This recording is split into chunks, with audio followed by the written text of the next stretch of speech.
Magandang oras mga ka-Good News Daily TV, nasa mabuting kalagayan nawa ang lahat ng mga ating subscribers sa araw na ito. Well, ang ating bigyan ng reaksyon ngayon ay itong mga namimihasang foreigner na nagbablog sa Pilipinas na tinatakot, ginugulo, hinaharas ang mga Pilipino sa kalye. Noon, yung Vitali, di ba, ay na-deport na, nakulong na yon. Merong pangatlo, yung isang Estonian na nagsasabi na mga unggoy daw ang Pilipino, mukhang unggoy. Itong pangatlo naman, Russian vlogger na naman ito, mga European, di ba? Ay nagsasabi na meron siyang AIDS at hawaan niya lahat ng mga kapartner niya dito sa Pilipinas, hahawaan daw niya. Let's spread HIV, yun ang sabi niya. Kaya merong HIV scare dahil sa Russian na ito na vlogger. Kaya nung nangyari, nakulong at idideport at kakasuhan ito. At para sa karagdagang balita, atin panoorin ang video courtesy ng GMA Integrated News. Ang inarestong Russian vlogger na for the content lang ang kanyang video na nagbabalak magpapakalat ng HIV sa Pilipinas. Ang isa pang Russian content creator na nauna nang pinadeport. Ang inarestong Russian vlogger na for the content lang ang kanyang video na nagbabantang magpapakalat ng HIV sa Pilipinas. Ang isa pang Russian content creator na nauna nang pinadeport dahil sa pambabastos naman ng mga Pinoy nagawa pang mag-video sa loob ng piitan. 3 tauhan ng Bureau of Immigration ang sinibak dahil dyan. May report si Ian Cruz. Kuha ito ng Russian vlogger na si Vitali Sadorovetsky sa loob ng detention facility ng Bureau of Immigration. Okay, so ito yung nangyari bago ma-deport si Vitali.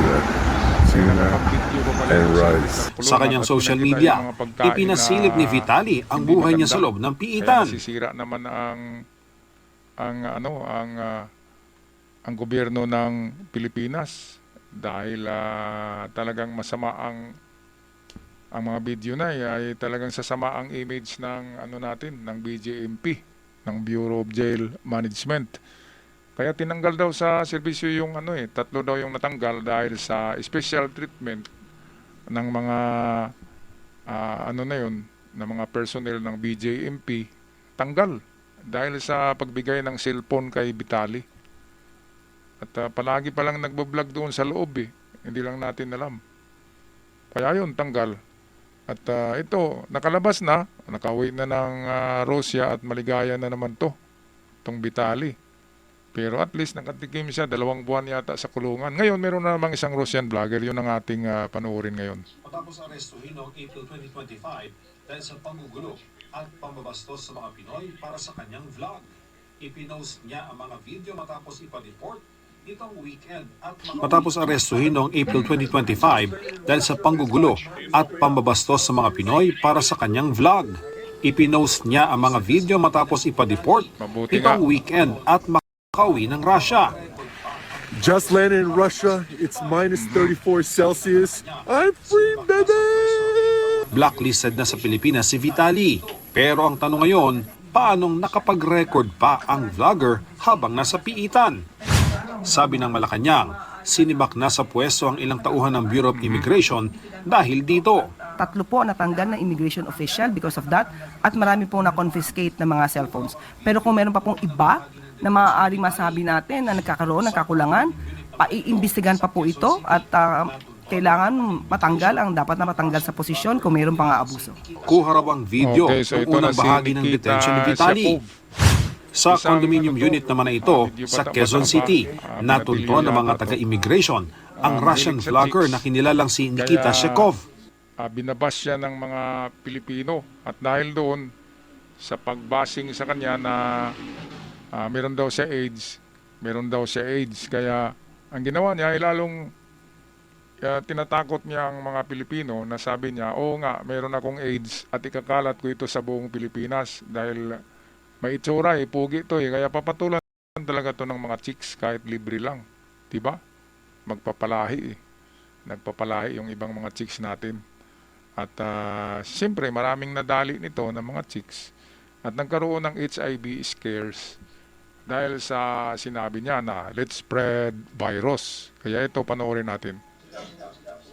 Inaresto siya matapos magbanta sa isang video na magkakalat ng Human Immunodeficiency Virus o HIV sa buong Pilipinas.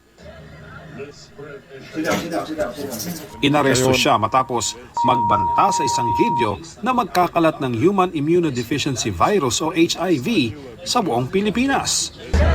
Let's spread HIV. Sinampahan na ng deportation case ng BI ang vlogger na isinailalim sa HIV test.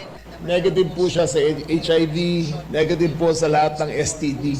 In other words, nagpapasikat lang, ginagamit ng mga Pilipino. Kung magkaroon po siya ng local case, aantayin po natin na matapos at magkaroon ng resolusyon Ayan, yung local so buti case nga na yon. sa Kung mga kung siya po ay ganyang klaseng hatulan ng korte Kasi alam ng nyo, pagkakakulong, we would have to mga wait ka-good po news, until maraming ma-serve na yung vlogger sentensya na, dito sa Pilipinas foreigners before ang po natin yumaman sa ma-implement yung Pilipinas. Ang ginawa nila deportation. ay nag-asawa muna sila ng Pilipina, kunwari, nag-asawa sila at hiwalayan din nila kapag milyonaryo na sila dahil sa vlog.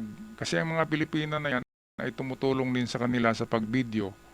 Kaya naniniwala ang mga Pilipino dahil nga ang asawa ay Pilipina eh. At kapag yumaman na, ay babalik na kagad sa Russia. Diba? Kaya maraming vlogger na foreigners na ginagamit ng mga Pilipinas as stepping stone para yumaman sila sa vlog. Dahil ang Pilipino nga ay mahilig manonood ng mga vlog ng foreigners kapag ang content ay Pilipinas at Pilipino. Diba? Totoo yan. Mga ka-good news. Kaya buti nga dito kay Nikita na makulong at ma-deport. Pero mas grabe talaga yung kay Vitali no kasi nangaagaw ng mga ng mga kagamitan. Yun talagang dapat makulong ng matagal-tagal. Kasi harassment eh. Okay, so ito lang ang ating reaction video tungkol sa mga foreigners na namimihasa na sa Pilipinas at ginawang vlogging ground ang lupain at kinukutya at hinaharas ang mga Pilipino. Kaya dapat lamang ma-deport at makulong. Paki-comment sa ating comment section mga ka-good news. Ako'y magpaalam na. Maraming salamat. See you on our next upload.